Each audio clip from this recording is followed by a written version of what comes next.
Prime time ba? Tama ba ako?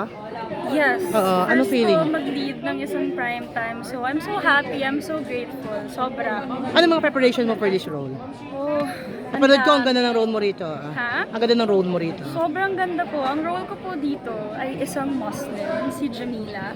Grabe yung preparation kasi compared po sa mga ibang nagawa kong roles, medyo madali lang siya. But ito po, since meron tayong mga Muslim community, kailangan natin silang respetuhin, kailangan mag-research talaga kami. Like, bawat galaw po namin, tinatanong po talaga namin sa Muslim affair if tama po ba to, okay lang po ba to, kasi we don't wanna offend the Muslim community. Ano ang mga na-discover mo sa culture ng mga Muslim? Oh my gosh, ang isa sa mga na-discover ko, kasi mahilig akong kumain. Mhm. So, ni-research ko, kasi parang mahilig akong kumain, mahilig ako magluto. So, na-curious ako kung ano yung mga pagkain na niluluto nila. And meron silang ginagawa na parang may niyog na burnt.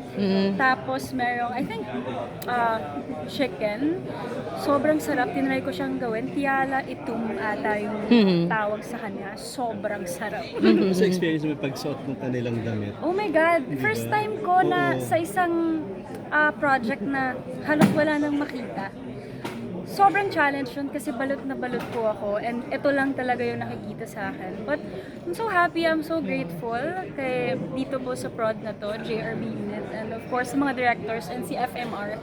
Hindi niya po talaga ako pinabayaan, as in nandyan siya for me. Barbs, Palagi. how does- Kami rin natuwa na magkaka-partner kayo ni Rachel. Ano, how does it feel? How does it Kami rin feel? natuwa. How does it Pero feel gaano working ka with him? excited? Oo. Kung nung nalaman mo personally. Yeah, actually, nung nalaman ko, I was so happy. Sobrang happy and excited po. Kasi, isa rin sa mga pangarap ko po, of course, na makatrabaho siya and finally nagkatotoo na. So, sobrang happy po.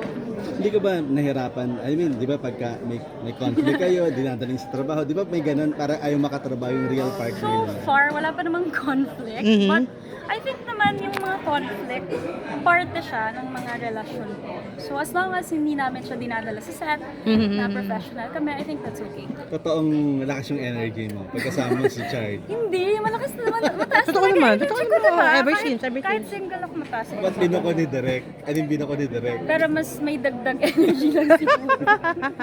Pero what's the secret of being together? Matagal-tagal Ano na lang, kayo, di ba? mas maganda ba kapag Mars, pag parehong showbiz, kasi mas nakakaintindihan? Naniniwala ka ba doon? Nakakaintindihan yung trabaho ng Hindi bawat naman, isa? Hindi naman. Kasi sa iba kong mga naging boyfriend ko na showbiz, hindi rin naman smooth. Pero siguro sa edad, pag malayo yung agwat, mas... Age gap. Hindi naman lahat, pero sa experience ko lang, mas alaga, mas nag-guide ako and nakikinig ako. Kasi sometimes hindi ako nakikinig. Okay. Sobrang alpha ko, sobrang Strong, feeling ko tama independent, ako, ganun, oo. strong, independent. So, with him, I listen. Sino nag-adjust? Ikaw o siya? last Ito, na. Barb's question lang. Okay, yeah. Kasi si Richard, pati rin yun, para siya may pagkatahimik. Ay, oo. People thought suplado. Pero ano siya? Super tahimik. As a person talaga, pag nakilala mo. Oo. Feeling ko po sa... Actually, tahimik siya nung nakilala ko siya, pero ang kulit ko kasi. So, parang ayun. lahat ng Bubbly.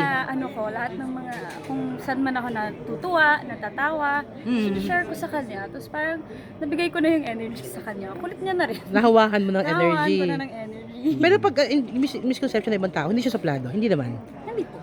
It's nice, very Yeah, gentleman. very nice. How's your relationship with kay Tita Tita Annabelle? Annabelle, oh my kay God. Ruth. How is she? Actually, how is I she? love Tita Annabelle. So, eto, bigay niya to.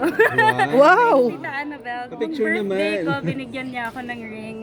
Sobrang bait ni Tita Annabelle. She's very generous, very sweet, very malambing. Ah, talaga? Opo. Ang ganda naman, Mars.